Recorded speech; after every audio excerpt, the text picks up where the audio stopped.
Más allá de las teorías de la reproducción social y cultural, por Giroux. En los últimos años, una serie de estudios educacionales se han realizado con la intención de ir más allá de los avances teóricos que caracterizan a las teorías de la reproducción social y cultural que, aunque son importantes, resultan limitadas. Tomando los conceptos de conflicto y resistencia como puntos de partida para sus análisis, estos estudios han buscado redefinir la importancia de poder, ideología y cultura como construcciones centrales para comprender las complejas relaciones entre la escolarización y la sociedad dominante. Consecuentemente, el trabajo de Willis, Hebdige y Corrigan ha sido instrumental al ofrecer un rico cuerpo de literatura detallada que integra teoría neomarxista con estudios etnográficos con la finalidad de aclarar las dinámicas de acomodación y resistencia y cómo ellas trabajan a través de culturas de oposición de jóvenes, tanto dentro como fuera de las escuelas. En contraste con la vasta cantidad de literatura etnográfica acerca de la escolarización tanto en Estados Unidos como en Inglaterra, los planteamientos neomarxistas no han sacrificado la profundidad teórica por el refinamiento metodológico. Esto es, los estudios marxistas más recientes no han seguido al generalmente insulso método de solo ofrecer análisis descriptivos y exhaustivos de los trabajos internos de la escuela. En vez de eso, estas perspectivas, especialmente la de Willis, 1977, han intentado analizar cómo las estructuras socioeconómicas incrustadas en la sociedad dominante trabajan a través de mediaciones de clase y cultura para dar forma a las experiencias antagónicas vividas por los estudiantes en el nivel de la vida diaria. Rechazando el funcionalismo inherente a las versiones conservadora y radical de la teoría educativa, los neomarxistas han analizado el currículum como un discurso complejo que no solo sirve a los intereses de las relaciones de dominación, sino que también contiene intereses que hablan de posibilidades emancipatorias. La importancia del trabajo neomarxista sobre resistencia y reproducción no puede ser demasiado enfatizado. Sus intentos de vincular a las estructuras sociales con la intervención humana para explorar la forma en que interactúan de manera dialéctica representa un avance teórico significativo por encima de supuestos funcional estructuralistas e interaccionistas. Por ejemplo, a las teorías neomarxistas de la resistencia también les acosan los problemas y mencionaré aquí algunos de los más sobresalientes. Su logro singular reside en la categoría posición a priori asignada a la teoría crítica y al interés emancipatorio como elementos básicos sobre los cuales evalúan el problema bajo estudio, la naturaleza política de la perspectiva del investigado y el lugar central de conceptos tales como clase, poder, ideología y cultura para el análisis de la relación entre escolarización y capitalismo. Una explicación deberá ser ofrecida tomando en cuenta la importancia a priori dada la teoría en los estudios de la resistencia neomarxista. Considerar a la teoría como la categoría mediadora central en la investigación no significa simultáneamente argumentar que el trabajo empírico y práctico carece de importancia o es irrelevante a la teoría.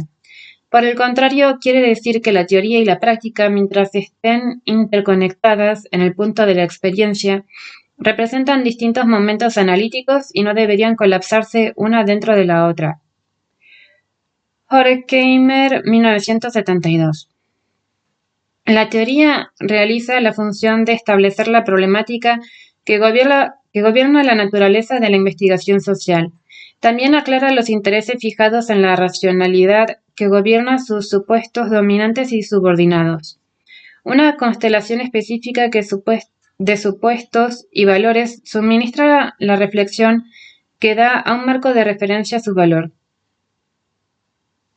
Dicho de otra manera, la teoría debe ser proclamada por su contenido verdadero, no por los refinamientos metodológicos que emplea. Resulta innecesario decir que la teoría toma su forma de la práctica, pero su valor real reside en su habilidad de ofrecer la reflexión necesaria para interpretar a la experiencia concreta que es el objeto de la investigación. La teoría nunca puede ser reducida a la práctica, porque la especificidad de la práctica tiene su propio centro de gravedad teórica y no puede ser reducida a una fórmula predefinida.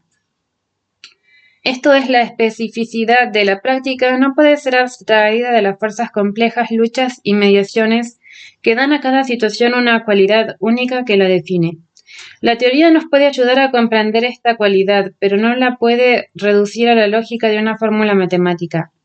Además, debe recordarse que la experiencia y los estudios concretos no hablan por sí mismos y que ellos nos dirán muy poco si el marco de referencia teórico que usamos para interpretarlos carece de un rigor profundo y crítico. Esta idea parece estar ausente en toda la gama de críticas recientes que ahora responden al trabajo que surge de la tradición neomarxista. Estas críticas apelan a los estudios neomarxistas por no recurrir o conducir a estudios empíricos fundados en la problemática de la teoría social liberal. El punto es, por supuesto, que en la redefinición de la naturaleza de la teoría educativa, la lucha no estará en el uso de datos o tipos de estudios conducidos. La batalla real estará sobre los marcos de referencia usados, por lo que es al terreno de contestación de la teoría a donde debe ser conducido el debate. Laclau, 1977. Al olvidar este problema, tales críticas tienen muy poco sentido de la irrelevancia de su trabajo o conciben una perspectiva inflada de este. En pocas palabras, los estudios neomarxistas acerca de la resistencia han realizado un servicio teórico al reinsertar el trabajo empírico dentro del marco de referencia de la teoría crítica. Lo que es significativo de este trabajo es que al señalar las brechas y tensiones que existen en sitios sociales como las escuelas, este socava las teorías de la reproducción que soportan un constante ajuste entre las escuelas y el lugar de trabajo. Además, mina los cimientos de los modelos de escolarización sobresocializados y sobredeterminados, tan de moda entre los pedagogos de izquierda. Por lo tanto, una contribución mayor que ha emergido de los estudios neomarxistas es que, en parte, ellos demuestran que los mecanismos de reproducción social y cultural nunca están completos y siempre están enfrentados con elementos de oposición parcialmente percibidos. Asimismo, este modelo señala un modelo de dominación que ofrezca alternativas de valor para muchos modelos pesimistas de la escolarización que reducen la lógica de la dominación a las fuerzas externas que parecen imposibles de retar o modificar. En vez de ver a la dominación como el simple reflejo de las fuerzas externas, capital, Estado, etc., Willis 1977, Apple 1982, Olson 1981 y otros han desarrollado una noción de reproducción en la que la dominación de la clase trabajadora es vista no solo como resultado de las restricciones estructurales e ideológicas implícitas en las relaciones sociales capitalistas, sino también como parte del proceso de autoformación dentro de la clase trabajadora misma. Es central para esta perspectiva la noción de cultura en la que la producción y consumo de significados están conectados con esferas sociales específicas y seguidas hasta sus orígenes en las culturas historizadas y con la ubicación de clase de sus padres. Dicho de manera más sencilla, la cultura no es reducida a un análisis sobredeterminado y estático del capital cultural dominante como lenguaje, gusto cultural y modales. En vez de eso, la cultura es vista como un sistema de prácticas, una forma de vida que constituye y es constituida por una interacción dialéctica entre la conducta específica de clase y las circunstancias de un grupo social particular y los poderosos determinantes ideológicos y estructurales de la sociedad amplia. Hall y Jefferson expresan esto claramente. La cultura es la forma distintiva en la que el material y la organización social de la vida se expresa a sí misma. Una cultura incluye los mapas de significado que hacen las cosas inteligibles a sus miembros. Estos mapas de significado no son simplemente llevados en la cabeza, son objetivados en los patrones de las organizaciones y relaciones sociales a través de los que el individuo llega a ser un individuo social. La cultura es la forma en que las relaciones sociales de un grupo son estructuradas y conformadas, pero también es la manera en que esas formas son experimentadas, comprendidas e interpretadas. Halley Jefferson, 1976. Las teorías de la resistencia ofrecen un estudio de la forma en que clase y cultura se combinan para ofrecer descripciones en términos de política cultural. Central para tales políticas es la lectura semiótica del estilo, rituales, lenguaje y sistemas de significado que constituyen el campo cultural del oprimido. A través de este proceso se hace posible analizar qué elementos contrahegemónicos tienen esos campos y cómo tienden a incorporarse dentro de la cultura dominante para ser desmantelados de sus posibilidades políticas. Implícito en tal análisis está la necesidad de desarrollar estrategias en las escuelas en las que las culturas de oposición pudieran suministrar las bases para una fuerza política viable. Willis resume esta posición cuando escribe: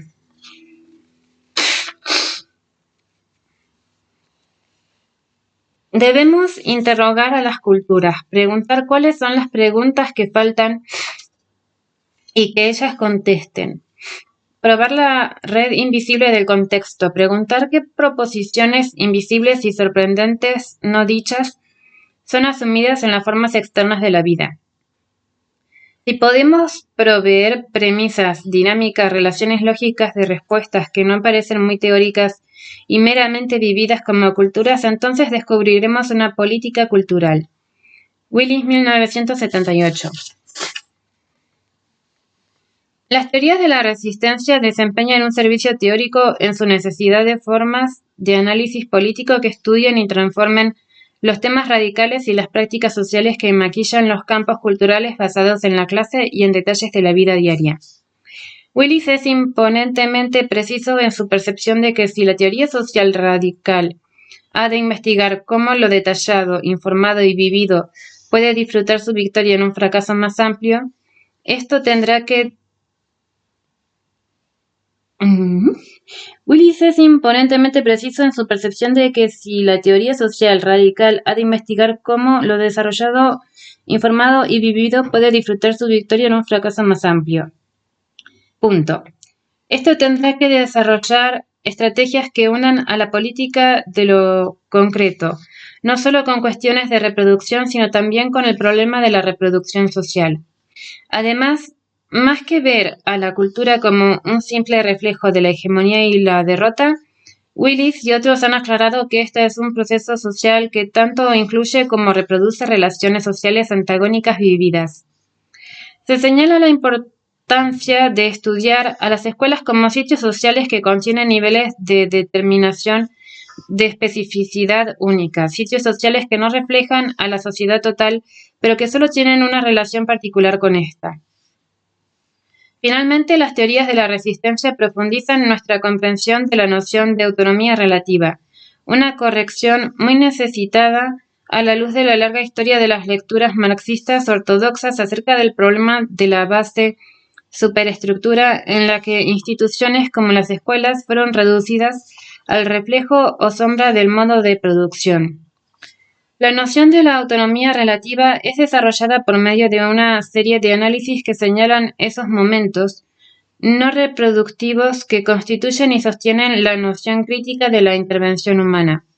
Por ejemplo, hay un papel activo asignado a la intervención humana y a la experiencia como llave mediando vínculos entre determinantes estructurales y efectos vividos.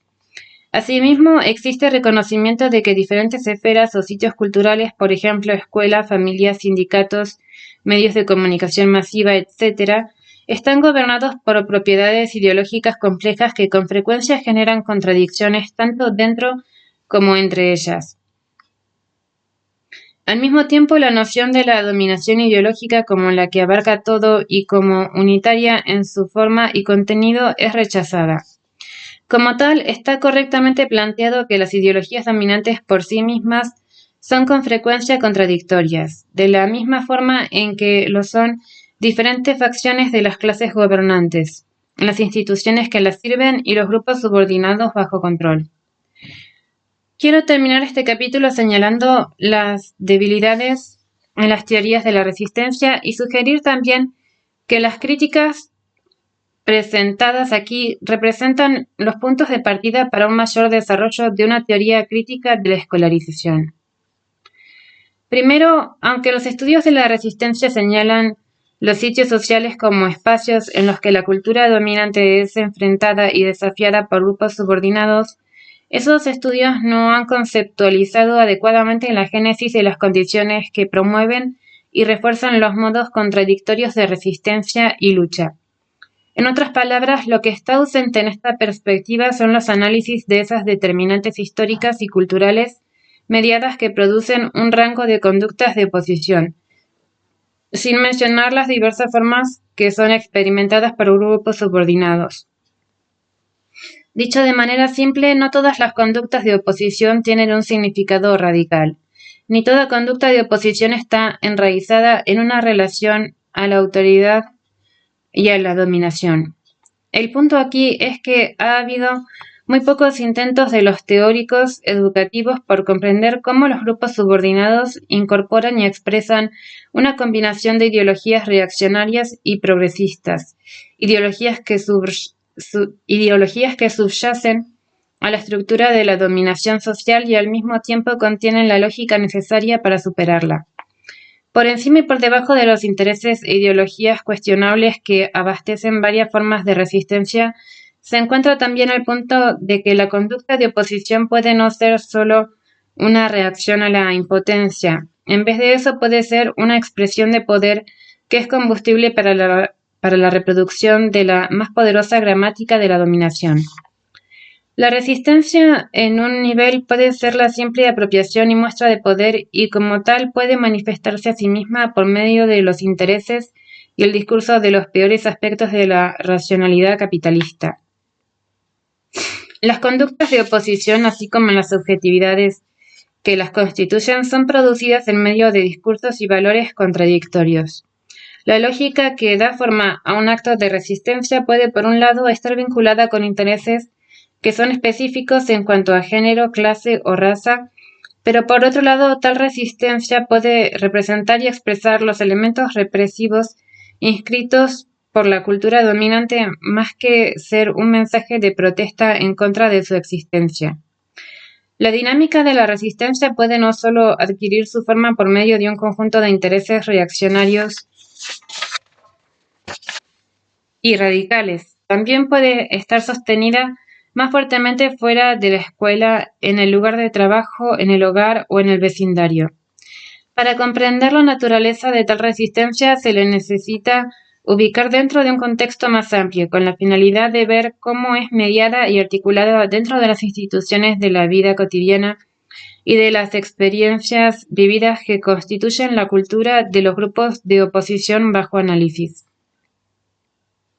El mensaje aquí es que debido al fracaso en la comprensión de la naturaleza dialéctica de la resistencia, el concepto ha sido tratado superficialmente tanto en términos teóricos como ideológicos en la mayoría de las teorías de la educación. Por ejemplo, en estudios donde la dominación y la resistencia son enfatizadas, las descripciones sobre las escuelas de estudiantes de la clase trabajadora y de la pedagogía del salón de clases con frecuencia parecen demasiado homogéneas y estáticas para ser tomadas seriamente. Donde la resistencia es analizada, su naturaleza contradictoria no es analizada seriamente, como tampoco lo es la conciencia contradictoria de los estudiantes y maestros. Bajo una perspectiva de análisis dialéctico.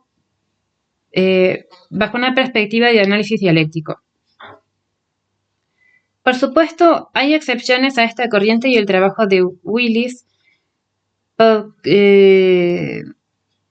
Popkewitz et al. Y Arnott deben ser mencionados, pero tales esfuerzos son marginales al campo y a la perspectiva teórica bajo análisis. Un ejemplo representativo del trabajo que estoy criticando puede ser encontrado en algunas de las primeras investigaciones hechas por Agnon. Si bien el trabajo de Agnon es interesante e importante, tiene la tendencia de presentar los mecanismos de dominación y cómo ellos trabajan en las escuelas como un conjunto de prácticas relativamente coherentes y homogéneas. Los educadores que aparecen en sus estudios parecen como si hubieran sido sacados de alguna fantasía hegemónica y como tales demuestran una uniformidad de conducta, especialmente hacia los estudiantes de la clase trabajadora, que no solo está al descubierto, sino que se aproxima a ser degradante. Se nos dice que los maestros de los estudiantes de la clase trabajadora cuidan poco de ellos y enseñan simplemente para imponer la rutina y la disciplina. A través de todos sus estudios aparece el mismo tema. Trabajar es seguir los pasos del procedimiento. El procedimiento es generalmente mecánico y contiene conductas repetitivas y muy poca toma de decisiones o elección. Los maestros rara vez explican por qué el trabajo ha sido asignado, cómo puede estar conectado con otras tareas y qué idea es la que se encuentra detrás del procedimiento o le da coherencia o cierto significado o significatividad. Anion, 1980. La noción de que diferentes estilos de trabajo, diversas presiones de la comunidad y perspectivas profesionales e ideológicas en conflicto pueden generar una diversidad de acercamientos administrativos y de enseñanza es minimizado en los estudios de Anion. Más específicamente, no hay un intento de suministrar una comprensión teórica de lo que significa de hecho la resistencia como una construcción. Cuando se emplea el concepto es reducido a categorías descriptivas tales como la resistencia pasiva y activa. No es de extrañar que en su trabajo donde aparece la resistencia carece de profundidad y fundamentos teóricos para presentarse como útil, y emerge como la exclamación inesperada que es agregada al final de la oración para enfatizar el punto que debió haber sido desarrollado de manera más completa. Una segunda debilidad en las teorías de la resistencia es el número inadecuado de intentos por tomar en cuenta los problemas de género y raza. Como Arnott, McRobbie, Walker, Dine y otros han señalado, los estudios de la resistencia generalmente ignoran los problemas de las mujeres y de género para, en vez de ello, enfocarse principalmente en los hombres y en la clase, cuando analizan la dominación, la lucha y la escolarización. Esto ha significado que las mujeres son desatendidas por completo o que cuando son incluidas en tales estudios es solo en términos de imitar los sentimientos de los grupos contraculturales masculinos que son descritos. Esto plantea un número de problemas significativos que los análisis futuros tendrán que enfrentar. Por un lado, esos estudios han fallado al no afrontar la noción de patriarcado como noción de dominación, que corta por varios sitios sociales como un modo de dominación que media entre hombres y mujeres, dentro y entre diferentes formaciones sociales de clase. El punto aquí, por supuesto, es que la dominación no está singularmente formada o agotada por la lógica de la opresión de clase, ni la dominación toma una forma que afecta a hombres y mujeres de forma similar. La mujer, aunque en diferentes grados, experimenta formas duales de dominación tanto en casa como en el lugar de trabajo. Cómo las dinámicas de estas se interconectan, reproducen y median en las escuelas representa un área importante de investigación permanente. Por el otro lado, estos estudios no contienen espacios teóricos para explorar las formas de resistencia específicas de raza y género, particularmente porque estas median las divisiones sexuales y sociales del trabajo en varios sitios sociales, como en las escuelas. La falla de no incluir a las mujeres y a las minorías de color en tales estudios han llevado a la tendencia teórica, más bien acrítica, de concebir románticamente las formas de resistencia, aun cuando ellas contienen visiones reaccionarias acerca de la mujer. La ironía aquí es que una gran cantidad de trabajo neomarxista, aunque supuestamente entregado a preocupaciones emancipatorias, termina por contribuir a la reproducción de actitudes y prácticas sexistas, aunque ignorándolo. Tercero, los estudios neomarxistas de la escolarización parecen tener un inexplicable apego a la definición de resistencia, honrándola como a un modo de estilo apolítico. Como resultado, hay pocos intentos dentro de la literatura de la escolarización y de los movimientos contraculturales de situar la noción de la resistencia dentro de movimientos específicamente políticos que muestran resistencia en las artes y o en la acción política concreta. Seguramente como E.P. Thompson, David Haken y Willis y Corrigan lo han señalado, la resistencia de la clase trabajadora está enraizada en una variedad de formas y no se mueve solamente en un terreno ideológico y cultural que rechaza el análisis intelectual y la lucha política abierta en favor de la resistencia simbólica. Cuarto, las teorías de la resistencia han subteorizado la idea de que las escuelas no solo reprimen las subjetividades, sino que también están activamente involucradas en su producción. Por lo tanto, como lo mencioné previamente, ha habido muy pocos intentos de comprender de qué manera funcionan diferentes discursos y prácticas dentro del salón de clases para promover formas contradictorias de conciencia y conducta en una amplia variedad de estudiantes, algunas de las cuales pueden ser exhibidas como resistencia, acomodación o absoluta autoindulgencia. Debe recordarse que estudiantes de todas las clases y grupos sostienen la lógica de la dominación y el control en diferentes grados, y que esta lógica es una fuerza constitutiva así como represiva en sus vidas. Más específicamente, no solo ha sido minimizada la pregunta de cómo se producen las subjetividades, sino también el problema crucial de tratar de distinguir formas de resistencia políticamente viables, ya sea latentes o abiertas. Nota a pie de página.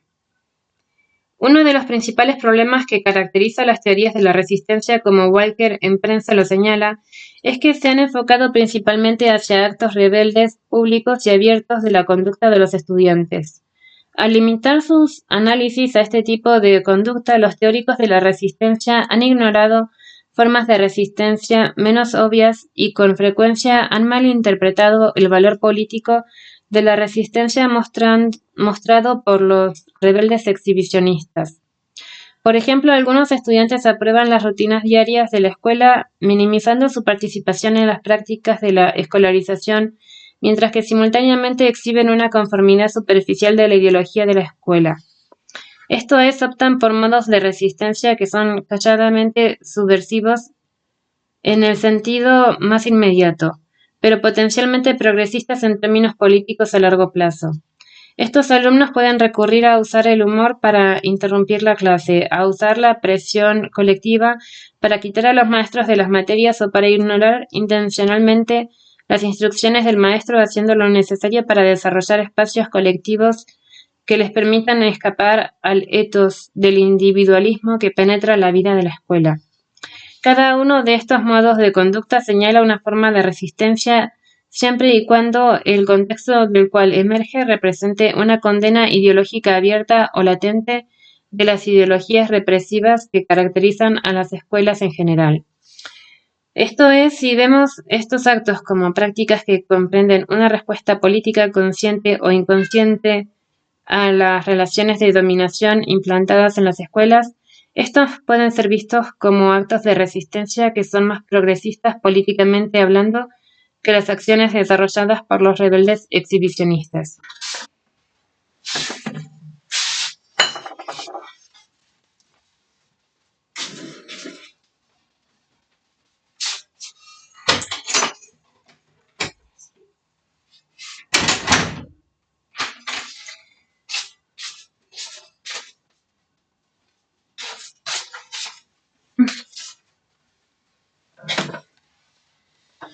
En otras palabras, estos estudiantes están resistiendo a la ideología de la escuela en una forma que les da el poder de rechazar al sistema en un nivel que no los vuelve impotentes para protestar en el futuro. Esto es, no teniendo acceso al conocimiento y las habilidades que les permiten moverse más allá del límite de las posiciones específicas de clase, del trabajo alienante que ocuparán eventualmente la mayoría de los rebeldes exhibicionistas.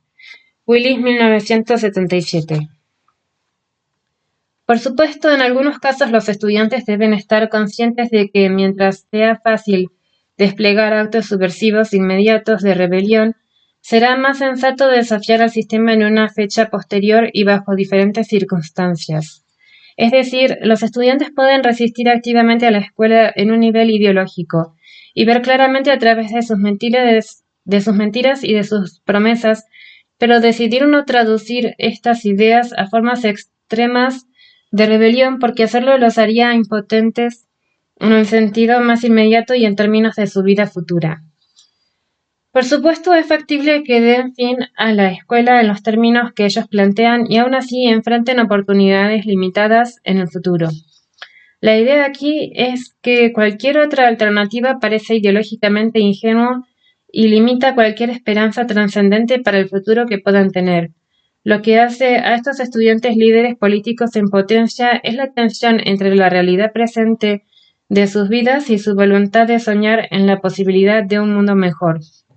Por supuesto, en algunos casos los estudiantes pueden no ser conscientes de los fundamentos políticos de su posición hacia la escuela, a excepción de la preocupación general por su naturaleza dominante y de la necesidad de escapar de esta de alguna manera, pero en condiciones que no los relegue o los aísle de un futuro que ellos no quieren. Hasta esta comprensión vaga y su conducta recurrente indican una lógica política progresista. Yo argumentaría que una de las medidas más importantes de la resistencia hacia la escuela ha de encontrarse no en la conducta abierta de los estudiantes, sino en la naturaleza de sus actitudes hacia la escuela como institución hegemónica. Las variadas relaciones entre actitudes y la conducta de oposición y de acomodación y el significado de cada una para la teoría de la resistencia puede ser visto en el siguiente análisis.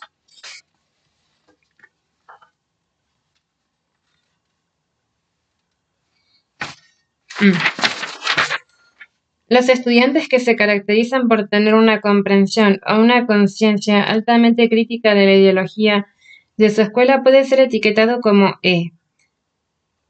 como E-, mientras que su conducta puede ser ligeramente de oposición en apariencia, C.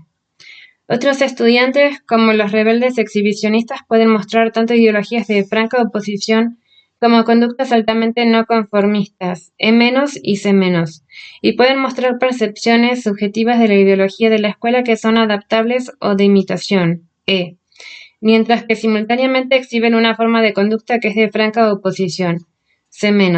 Esto es, aceptan la ideología de la escuela respecto de la naturaleza de la reprobación, de la lógica de la mercancía, etc., pero al mismo tiempo resisten la presencia involuntaria de ellos mismos en tales escuelas.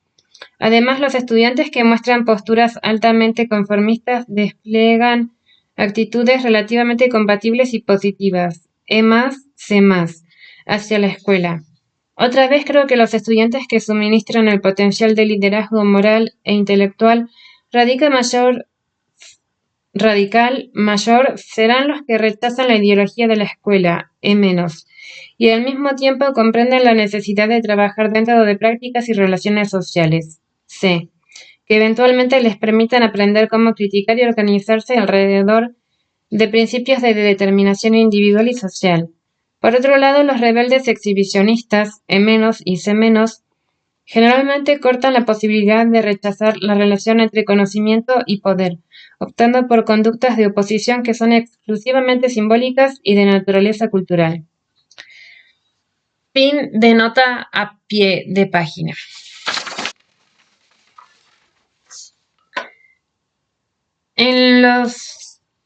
Esto viene de la oración que dice: más específicamente, no solo ha sido minimizada la pregunta de cómo se producen las subjetividades, sino también el problema crucial de tratar de distinguir formas de resistencia políticamente viables, ya sea latentes o abiertas, en los actos de conducta que son unilateralmente autoindulgentes o que están vinculados con la dinámica de dominación. Debe comprenderse que es teóricamente incorrecto ver el capital cultural de la clase trabajadora como una sola entidad, de la misma manera que es importante recordar que mientras está marcada la diversidad dentro de las clases trabajadoras, ésta estará formada dentro de contextos económicos, políticos e ideológicos que limitan la capacidad de autodeterminación. Olvidar esto es correr el riesgo de hacer romántica la cultura de los grupos subordinados y mistificar la dinámica de las ideologías y estructuras hegemónicas. El problema crucial es que los educadores necesitan reconocer las contradicciones en la cultura de la clase trabajadora y aprender cómo descartar los elementos que son represivos, al mismo tiempo reapropiarse de las características que son progresistas y esclarecedoras. Quinto, las teorías de la resistencia no han brindado suficiente atención al problema de cómo afecta la dominación a la estructura de la personalidad misma. Esto es, hay muy poca preocupación por la tan frecuente contradictoria relación entre comprensión y acción, y por qué la una no siempre lleva hacia la otra. Parte de la respuesta puede residir en descubrir la génesis y operación de esas necesidades socialmente construidas que atan a la gente a estructuras de dominación más amplias. Los educadores radicales han mostrado una lamentable tendencia a relegar la cuestión de las necesidades y los deseos en favor de problemas que se centran alrededor de la ideología y la conciencia. Lo que se necesita es una noción de alienación que señale la forma en que la falta de libertad se reproduce a sí misma en la psique de los seres humanos. Necesitamos entender cómo las ideologías dominantes limitan el desarrollo de necesidades polifacéticas de grupos particulares y cómo puede ser prevenida la transformación de las necesidades radicales en las de la ambición calculadora y egoísta de las relaciones de interés capitalista. Las estructuras de necesidades alienantes representan una de las áreas más importantes hacia la cual hay que dirigir la pedagogía radical. La cuestión de la génesis histórica y de la transformación de necesidades constituye, en mi opinión, la base fundamental para la praxis educativa radical. Hasta que los educadores puedan señalar las posibilidades para el desarrollo de necesidades radicales que desafíen al sistema vigente de interés y de producción y apunten hacia una sociedad emancipada. Cohen, 1977, será excepcionalmente difícil comprender cómo funcionan las escuelas para incorporar a la gente o qué podría significar el establecimiento de las bases para un pensamiento crítico y una acción responsable. Dicho de otra manera, sin una teoría con necesidades radicales y una psicología profunda, los educadores no tienen forma de comprender el control y la fuerza de las estructuras sociales alienantes, así como la forma en que se manifiestan en los aspectos vividos y con frecuencia no discursivos de la vida cotidiana. Hacia una teoría de la resistencia. La resistencia es una valiosa creación teórica e ideológica que ofrece un importante enfoque para analizar la relación entre la escuela y la sociedad amplia. Más aún, provee un nuevo impulso teórico para comprender las formas complejas bajo las cuales los grupos subordinados experimentan su fracaso educativo, y dirige su atención hacia nuevas formas de entender y reestructurar los modos de la pedagogía crítica. Desafortunadamente, la forma en la que comúnmente es usado el concepto por los educadores radicales sugiere una carencia de rigor intelectual y una sobredosis de descuido teórico. Es claro que un razonamiento para emplear el concepto necesita considerarlo de manera más completa. De manera similar, es imperativo que los educadores sean más precisos acerca de lo que la resistencia realmente es y lo que no es. Además, hay una necesidad de ser más específicos acerca de cómo el concepto puede ser usado para el desarrollo de una pedagogía crítica. Quiero referirme a estos problemas y describir brevemente algunas de las preocupaciones teóricas básicas para desarrollar fundamentos intelectualmente más rigurosos y políticamente útiles para la realización de tal tarea. En sentido más general, la resistencia tiene que ser fundamentada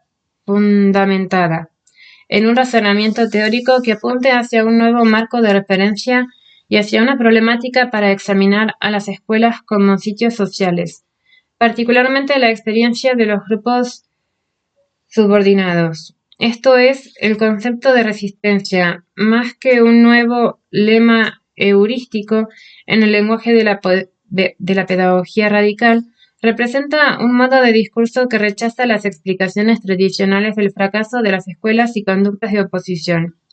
En otras palabras, el concepto de resistencia conlleva una problemática gobernada por supuestos que cambian el análisis de la conducta de oposición de los ámbitos teóricos del funcionalismo y de las corrientes principales de la psicología de la educación, por los del análisis político. La resistencia en este caso redefine las causas y el significado de la conducta de oposición al argumentar que tiene poco que ver con la lógica de la desviación, con la patología individual y la incapacidad aprendida, y por supuesto las explicaciones genéticas. Tiene mucho que ver, aunque no exhaustivamente, con la lógica de la moral y de la indignación política. Aparte de cambiar el fundamento teórico con el que se analiza la conducta de oposición, la construcción de la resistencia requiere una serie de preocupaciones y supuestos acerca de la escolarización que son generalmente negados por las perspectivas tradicionales de la escuela y por las teorías de la reproducción social y cultural. Primero, esta alude a una noción dialéctica de la intervención humana que representa correctamente a la dominación no como a un proceso estático ni siempre concluido. Concomitantemente, los oprimidos no son vistos simplemente como sujetos pasivos frente a la dominación. La noción de resistencia señala la necesidad de comprender más a fondo las formas complejas bajo las cuales la gente media responde a la interacción entre sus propias experiencias vividas y las estructuras de dominación y opresión. Las categorías centrales que emergen en la problemática de la resistencia son la intencionalidad, la conciencia, el significado del sentido común y la naturaleza y valor del comportamiento no discursivo. Segundo, la resistencia añade una nueva profundidad teórica a la noción de Foucault, 1977, de que el poder trabaja para ser ejercido sobre y por la gente dentro de diferentes contextos que estructuran las relaciones de interacción de la dominación y la autonomía. Lo que se subraya aquí es que el poder no es unidimensional, es ejercido no solo como modo de dominación, sino también como acto de resistencia, o como expresión de una forma creativa de producción cultural y social fuera de la fuerza inmediata de la dominación. Este punto es importante porque el comportamiento expresado por los grupos subordinados no puede ser reducido al estudio de la dominación o de la resistencia. Claramente, en la conducta de los grupos subordinados hay momentos de expresión cultural y creativa cuya forma está dada por una lógica diferente, sea existencial, religiosa o de otra índole. En estas formas de conducta, así como en los actos creativos de resistencia, han de ser encontradas las imágenes fugaces de libertad. Finalmente, inherente a la noción radical de resistencia, existe una esperanza expresa, un elemento de trascendencia para la transformación radical. Una noción que parece estar ausente en una serie de teorías radicales de la educación, que parecen atrapadas en el cementerio teórico del pesimismo orwelliano. Además, para el desarrollo de un razonamiento sobre la noción de la resistencia, hay una necesidad concreta de disponer de un criterio contra el cual el término pueda ser definido como categoría central del análisis en las teorías de la escolarización. En el sentido más general, creo que la resistencia tiene que ser situada en una perspectiva o racionalidad que tome la noción de emancipación como su interés guía. Esto es, la naturaleza y significado de un acto de resistencia tiene que ser definido junto con el grado por el que éste contiene las posibilidades de desarrollar lo que Marcuse llamó el compromiso por una emancipación de la sensibilidad, imaginación y razón en todas las esferas de la subjetividad y objetividad. Marcuse, 1977. Por lo tanto, sería fundamental para el análisis de cualquier acto de resistencia la preocupación por descubrir el grado en que se expresa una forma de rechazo que enfatiza, ya sea implícita o explícitamente, en la necesidad de luchar en contra de los nexos sociales de dominación y sumisión. En otras palabras, la resistencia debe tener una función reveladora, que contenga una crítica de la dominación y ofrezca las oportunidades teóricas para la autorreflexión y la lucha en el interés de la emancipación propia.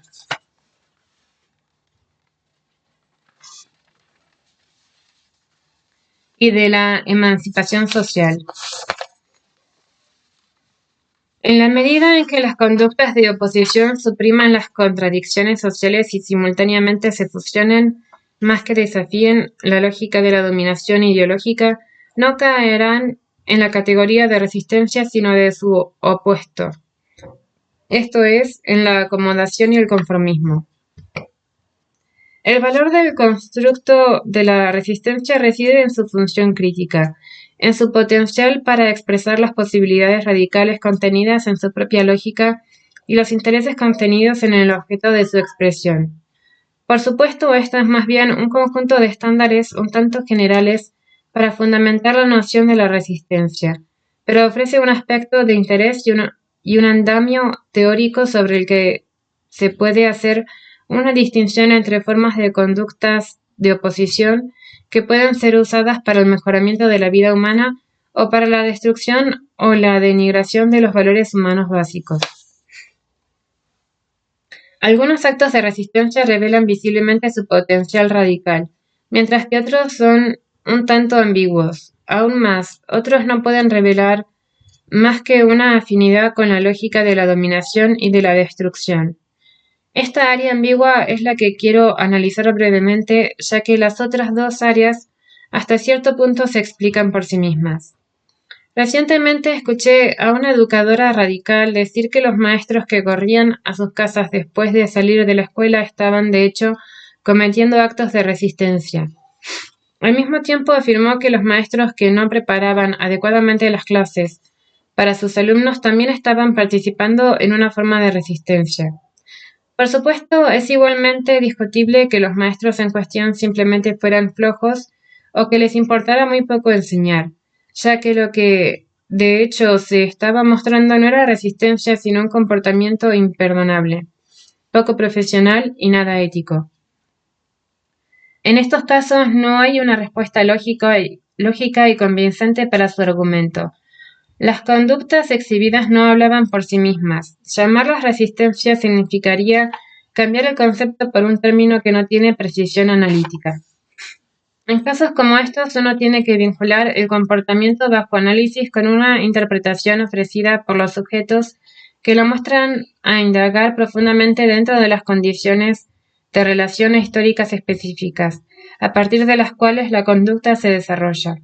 Solo entonces las condiciones posiblemente revelarán los intereses contenidos en tal conducta. Siguiendo el argumento que he desarrollado, los intereses subyacentes a formas específicas de conducta pueden llegar a ser claros una vez que la naturaleza de esa conducta es interpretada por la persona que la exhibe. Pero no intento afirmar que tales intereses serán revelados automáticamente. Es concebible que la persona entrevistada no pueda ser capaz de explicar por qué muestra tal conducta, o que la interpretación pueda ser distorsionada. En este caso, los intereses subyacentes en esta conducta pueden ser aclarados contra el escenario de las prácticas y valores sociales a partir de los cuales la conducta emerge.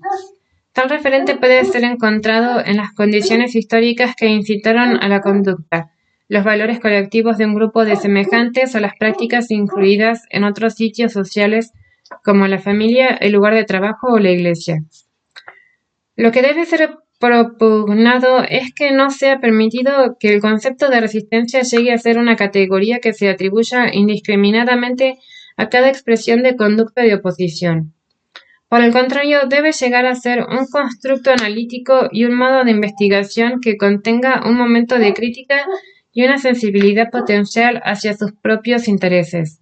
Esto es un interés en el proceso de desarrollo de la conciencia radical y en la acción colectiva crítica. Regresemos a la cuestión de cómo definimos la resistencia. Como vemos, la conducta de oposición y cuáles son las implicaciones al hacer tal distinción.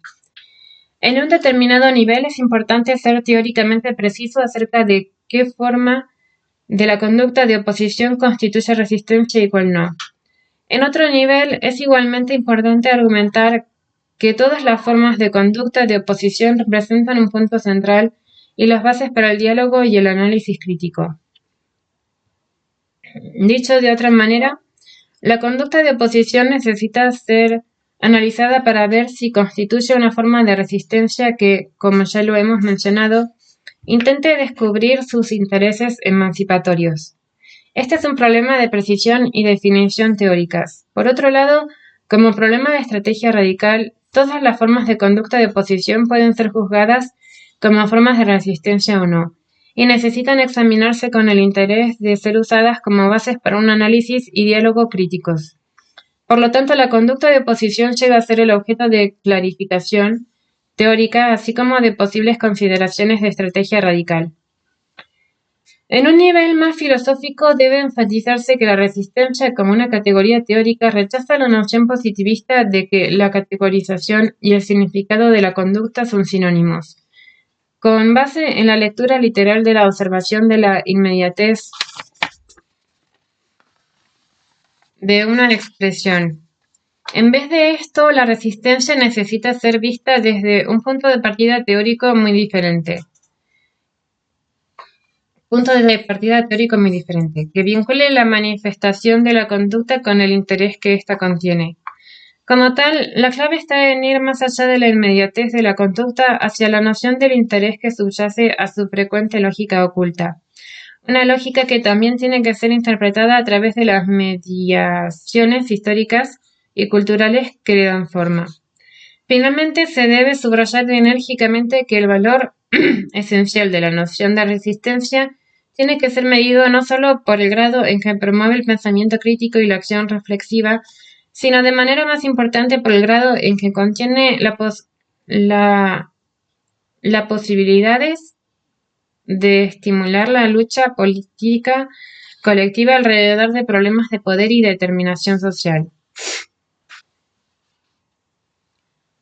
Ahora quiero hablar brevemente del valor de la resistencia como un principio educativo.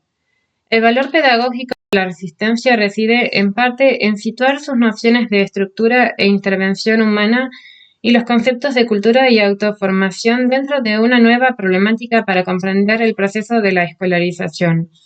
Rechaza la noción de que las escuelas son simplemente sitios de instrucción y al hacer esto, no solo politiza la noción de cultura, sino que señala la necesidad de analizar la cultura de la escuela dentro de un terreno cambiante de lucha y contestación. El conocimiento educativo, los valores y las relaciones sociales están ahora ubicados dentro de un contexto de relaciones antagónicas vividas y necesitan ser examinadas ya que están contenidas dentro de las culturas dominantes y subordinadas que caracterizan la vida en las escuelas. Nota a pie de página. Una teoría de la resistencia es esencial para el desarrollo de una pedagogía radical porque señala esas prácticas sociales de la escuela que están organizadas alrededor de principios hegemónicos y de una mezcla de prácticas de adaptación y de resistencia que los acompañan. Por ejemplo, el currículum hegemónico y sus cuerpos de conocimiento jerárquicamente organizados muestran particularmente la manera en que el conocimiento de la clase trabajadora es marginado. Además, señala los efectos de tal currículum con su énfasis en la apropiación individual más que en la colectiva del conocimiento y cómo esto conduce a una forma de relación entre los administradores escolares, los maestros y los padres de la familia de la clase trabajadora. Por supuesto, el currículum hegemónico no solo separa a los padres del personal de la escuela, sino que también promueve relaciones específicas de género y de clase alrededor de la producción y la distribución del conocimiento.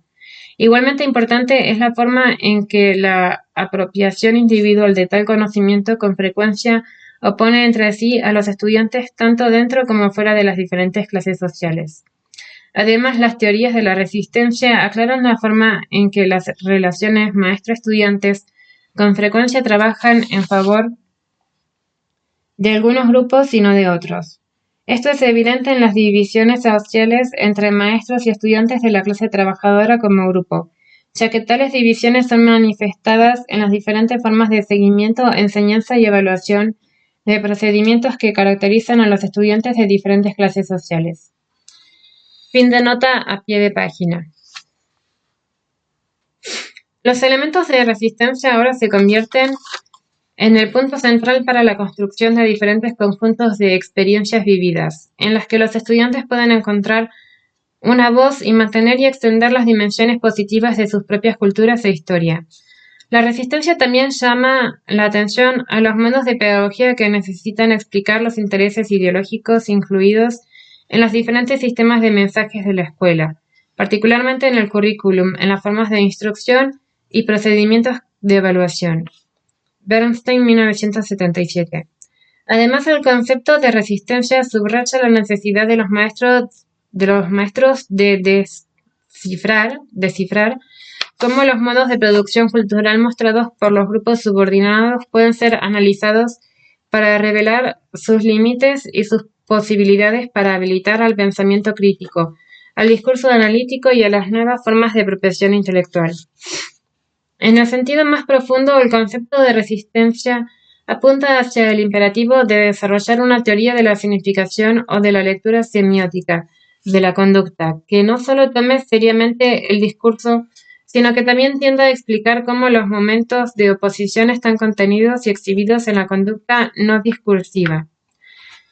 Giddens, 1979. Viéndolo más teóricamente, a lo que nos referimos aquí es a la necesidad de reformular la relación entre ideología, cultura y hegemonía para hacer claras las formas en las que estas categorías pueden aumentar nuestra comprensión de la resistencia y de cómo tales conceptos pueden formar las bases teóricas para una pedagogía radical que toma seriamente a la intervención humana.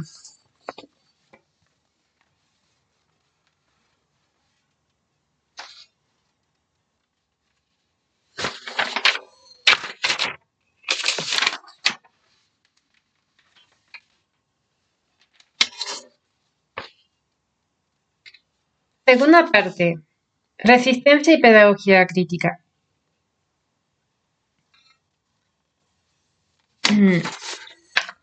La educación tiene conexiones fundamentales con la idea de la emancipación humana, aunque ésta se mantiene en constante peligro de ser capturada por otros intereses. En una sociedad desfigurada por la explotación de clases, la opresión sexual y racial y el peligro crónico de guerra y de destrucción ambiental, la única educación que se merece tal nombre es aquella que forma gente capaz de tomar parte en su propia liberación. La empresa de la escuela no es la propaganda, es la de habilitar a la gente en el conocimiento, destrezas y conceptos relevantes para reconstruir un mundo peligroso y desordenado. En el sentido fundamental, el proceso de educación y el proceso de liberación son lo mismo. Son aspectos del doloroso crecimiento de la sabiduría y autocontrol colectivos de la especie humana. A principios de los años 80 es claro que las fuerzas opuestas a tal crecimiento aquí y a la escala mundial no solo son poderosas, sino que también han llegado a ser crecientemente militantes.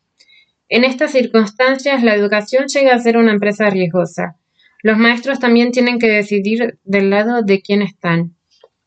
Connell, 1982. Esta cita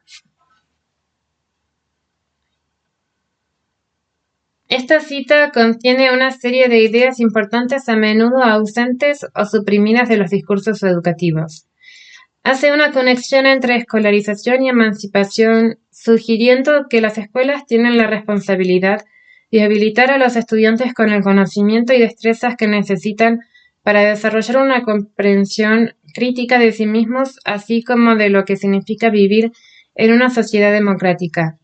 Además, la cita señala a la educación como una actividad y también como una región de la vida social que contribuye a la legitimación y reproducción de una sociedad inmersa en la dominación y en la desigualdad de clase, género y raza. La naturaleza riesgosa de la educación está basada en la tensión que caracteriza la diferencia entre la promesa y la realidad de la escolarización. Esta encuentra expresión concreta en las relaciones y prácticas antagónicas de la mayoría de las escuelas y en las elecciones que los educadores tienen que hacer para conformar o para intentar transformar tales relaciones. La realidad de esta tensión, las posibilidades que ofrece y la necesidad de desarrollar un marco teórico y un discurso que revelen las diferentes experiencias necesidades e intereses educativos en el panorama de la escolarización son los tópicos centrales discutidos en esta sección. Quiero remarcar en parte la pregunta fundamental de lo que debe ser hecho para poder entender a las escuelas no solo como sitios de la reproducción sociocultural, sino también como lugares involucrados en la contestación y en la lucha. La tarea nada menos se trata de encontrar un nuevo discurso y una nueva forma de pensamiento acerca de la naturaleza, significado y posibilidades de trabajar dentro y fuera de las escuelas. La meta aquí es establecer las condiciones para aumentar la comprensión que de sí mismos tienen los actores sociales respecto a su situación sociohistórica y esencialmente para aclarar la existencia de fuerzas sociales hipostasiadas y reificadas que pueden invadir la acción autónoma. Stewart, 1980. Lo que está en juego es el propósito de desarrollar una comprensión de las posibilidades inmanentes para una crítica radical y una forma de acción social basadas en la creación de una cultura de discurso crítico. La intención de todo discurso es la de crear las condiciones ideológicas y materiales para una esfera pública radical. Goldner, 1979.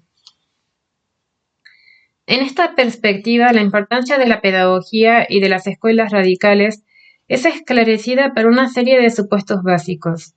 En primer lugar, el requisito de un modo de análisis que capte la relación dialéctica entre los agentes colectivos y las condiciones históricas particulares y locales en las que se encuentran ellos mismos. En otras palabras, se necesita un discurso crítico que muestre la reacción de los seres humanos de diferentes clases sociales ante las limitaciones, ya sea para cambiarlas o para mantenerlas. Las clases sociales en este análisis son tanto los agentes como los productos de la sociedad más amplia. Un segundo requisito es que las escuelas tienen que ser vistas como sitios sociales contradictorios marcados por la lucha y la adaptación, mismos que no pueden ser vistos como totalmente negativos en términos de sus efectos sobre los desposeídos políticamente. Esto es, mientras que hay poca duda de que las escuelas están atadas a políticas, intereses y recursos educativos que soportan el peso de la lógica e instituciones del capitalismo, también suministran espacios para la enseñanza, conocimiento y prácticas sociales emancipatorios. Las escuelas producen conformaciones sociales alrededor de la explotación de clase, de género y de raza, pero al mismo tiempo contienen pluralidades contradictorias que generan posibilidades tanto para mediar como para contestar a las ideologías y prácticas de dominación. En efecto, la escuela no es ni un lugar de apoyo de la dominación que todo lo abarca, ni la localización de la revolución. Por lo tanto, contiene los espacios ideológicos y materiales para el desarrollo de pedagogías radicales. Por supuesto, la escuela es solo un lugar donde los educadores radicales pueden luchar por intereses emancipatorios. No obstante, es una esfera que debe ser seriamente considerada como sitio para crear tanto un discurso crítico alrededor de las formas que una sociedad democrática pudiera tomar, así como las fuerzas socioeconómicas que eviten que tales formas emerjan. La pedagogía radical debe ser definida aquí como el punto de entrada a la naturaleza contradictoria de la escuela, una oportunidad para forzarla hacia la creación de condiciones para una nueva esfera pública. Un tercer supuesto es que la intención de la escuela y la pedagogía crítica deben ser vinculadas al problema del desarrollo de una nueva esfera pública. Es decir, la tarea de los educadores radicales debe estar organizada alrededor del establecimiento de condiciones ideológicas y materiales que capacitarían a mujeres y hombres de clases oprimidas a afirmar sus propias voces. Esto daría lugar al desarrollo de un discurso crítico que permitiría la inserción de un interés colectivo en la reconstrucción de la sociedad más amplia. En efecto, el concepto de la esfera pública, Habermas, 1974, representa un fundamento teórico para desarrollar una nueva perspectiva tanto de la ciudadanía como de la alfabetización. Es decir, la esfera pública representa una categoría crítica que redefine alfabetización y ciudadanía como elementos centrales en la lucha por la emancipación individual y social. Más específicamente, este concepto se convierte en el ente teórico para analizar la despolitización de las masas en la sociedad contemporánea, así como su posible autotransformación hacia una ciudadanía consciente y activa. Dentro de esta perspectiva, la noción de la esfera pública señala la necesidad de un compromiso público activo en la lucha por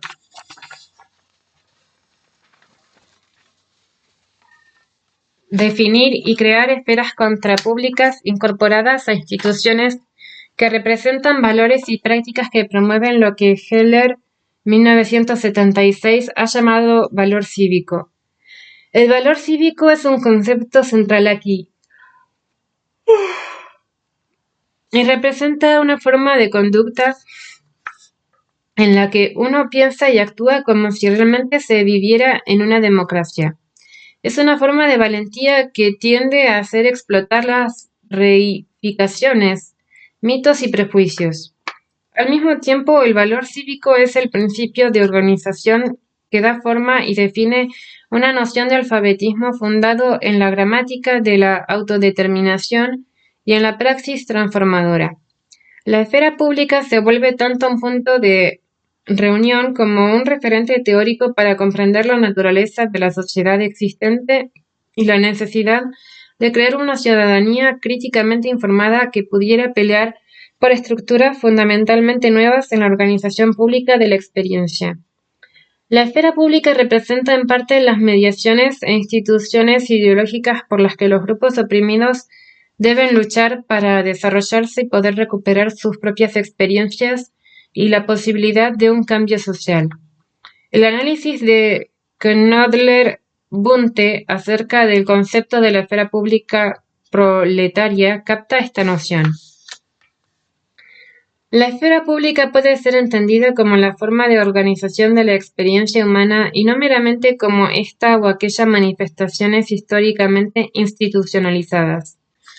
Como una forma históricamente desarrollada de mediación entre la organización cultural de las cualidades y sentidos humanos por un lado y la producción capitalista por el otro.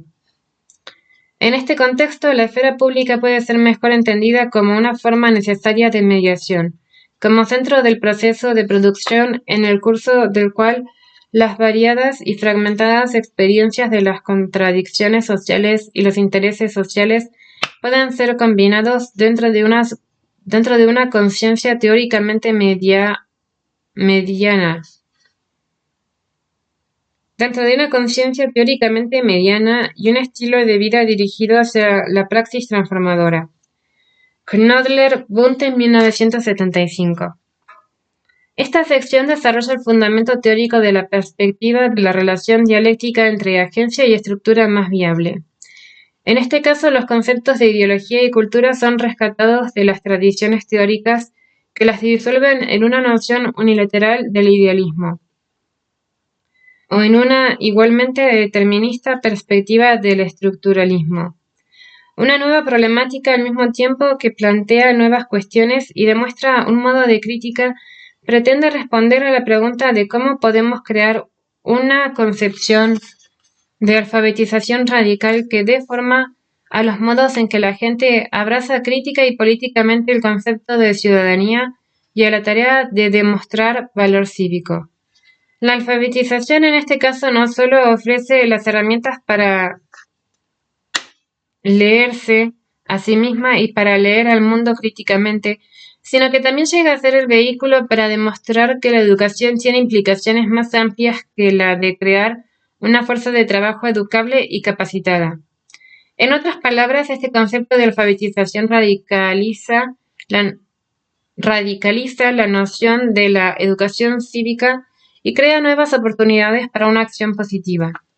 Tales luchas por transformar condiciones materiales e ideológicas son necesarias para el desarrollo de una esfera pública conformada por las mediaciones críticas de los grupos sociales que examinen y actúen sobre la naturaleza de la existencia, más que solo disfrutarla o sufrirla. Goldner, 1979. Fin.